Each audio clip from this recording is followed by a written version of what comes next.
Hello বন্ধুরা, শুভ রাখি বন্ধন। আজকে আমি আর মা চাকদায় চলে গেছিলাম একটা পার্সোনাল কাজে। ওখানে ট্রেন থেকে নেমেই দেখি প্রচুর জল, যেন আমি সাঁতার কাটতে পারবো এরকম অবস্থা বৃষ্টিতে। যাই হোক, জল ঠেঙিয়ে অনেক কষ্টে গিয়ে হাঁপিয়ে গেছিলাম, তাই একটু শুয়ে পড়লাম।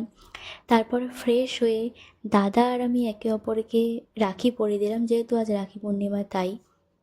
ওখানে সব কাজ শেষ করে পরের দিন বিকেলেই আমাদের চলে আসার কথা ছিল বাড়িতে। বাট হঠাৎ করেই আমার মায়ের প্ল্যান হয় যে মা যাবে তার ছোটোবেলার বান্ধবীর বাড়িতে ধুবুলিয়া।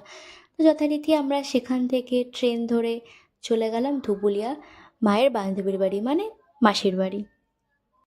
মাসির বাড়িতে গিয়ে আমি একটু ফ্রেশ হয়ে বসলাম, আর দেখছি আমার মা আর মাসি গল্প শুরু করছে, সেই ছোটোবেলার স্কুলের গল্প। অনেক বছর পর দেখা হলে যা হয় আর কি। এসব শুনতে শুনতে তো আমার প্রচুর খিদে পেয়ে গেল। তারপর মাসি অনেক কিছু খাইয়েছিল, বাট খাবার দেখে এত লোভ লেগেছে যে আমি ভিডিও না করে খাবার খেয়ে নিয়েছি, তাই ভিডিও করা হয়নি।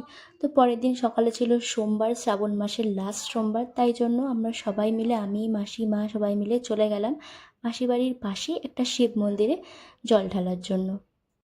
তারপর দুপুরে খাওয়া দাওয়া করে আমি আর মা বেরিয়ে গেলাম আমাদের বাড়ির উদ্দেশ্যে। সো টাটা, এই ভিডিওটা এখানে এসে দেখা হচ্ছে নেক্সট ভিডিওতে।